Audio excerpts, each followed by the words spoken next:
Boche gold and diamonds. Buy now pay later. നിയമസഭാ തിരഞ്ഞെടുപ്പിൽ സമ്മതിദാനാവകാശം രേഖപ്പെടുത്തി വോട്ടർമാർ. രാവിലെ 7 മണിക്ക് തന്നെ വോട്ടെടുപ്പ് ആരംഭിച്ചു. പലയിടങ്ങളിലും രാവിലെ വോട്ടർമാരുടെ നീണ്ട നിര അനുഭവപ്പെട്ടു. എവിടെയും അനിഷ്ട സംഭവങ്ങളൊന്നും റിപ്പോർട്ട് ചെയ്തില്ല. ഇതിനു മുൻപ് രാഷ്ട്രീയ പാർട്ടികളുടെ സാന്നിധ്യത്തിൽ മോക്ക് പോളിംഗും നടന്നിരുന്നു. ഉച്ചസമയത്തെ വെയിലിന്റെ ചൂട് കണക്കിലെടുത്ത് രാവിലെ തന്നെ ആളുകൾ എത്തിയതോടെ പോളിംഗ് ബൂത്തുകളിൽ നീണ്ട നിരയാണ് അനുഭവപ്പെട്ടത്. ഉച്ചസമയത്ത് തിരക്ക് കുറവും അനുഭവപ്പെട്ടു. രാവിലെ തന്നെ വോട്ട് രേഖപ്പെടുത്തി ഭൂരിഭാഗം സ്ഥാനാർത്ഥികളും പോളിംഗ് ബൂത്തുകളിലെത്തി അവസാനവട്ട ഓട്ടപ്രദക്ഷിണം നടത്തി. പട്ടാമ്പി, തൃത്താല മേഖലകളിൽ എവിടെയും വോട്ടിംഗ് മെഷീൻ തകരാറോ വോട്ടെടുപ്പിന് തടസ്സമോ അക്രമ സംഭവങ്ങളോ റിപ്പോർട്ട് ചെയ്തിട്ടില്ല.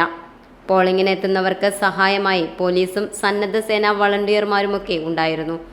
വോട്ടെടുപ്പ് പൂർത്തിയാക്കി സ്ട്രോങ് റൂമുകളിലേക്ക് മാറ്റിയ വോട്ടിംഗ് മെഷീനുകൾ വോട്ടെണ്ണൽ ദിവസമായ മെയ് 4 പുറത്തെടുക്കും. ജില്ലയിൽ 3 കേന്ദ്രങ്ങളിലായാണ് വോട്ടെണ്ണൽ നടക്കുന്നത്. പട്ടാമ്പി, തൃത്താല മണ്ഡലങ്ങളുടെ വോട്ടെണ്ണൽ പത്തിരിപ്പാല മൗണ്ട് സീന സ്കൂളിൽ നടക്കും.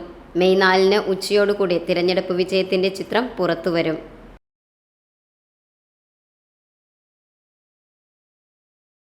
Time kids pre school, Mannannur road, Vaniyamkulam.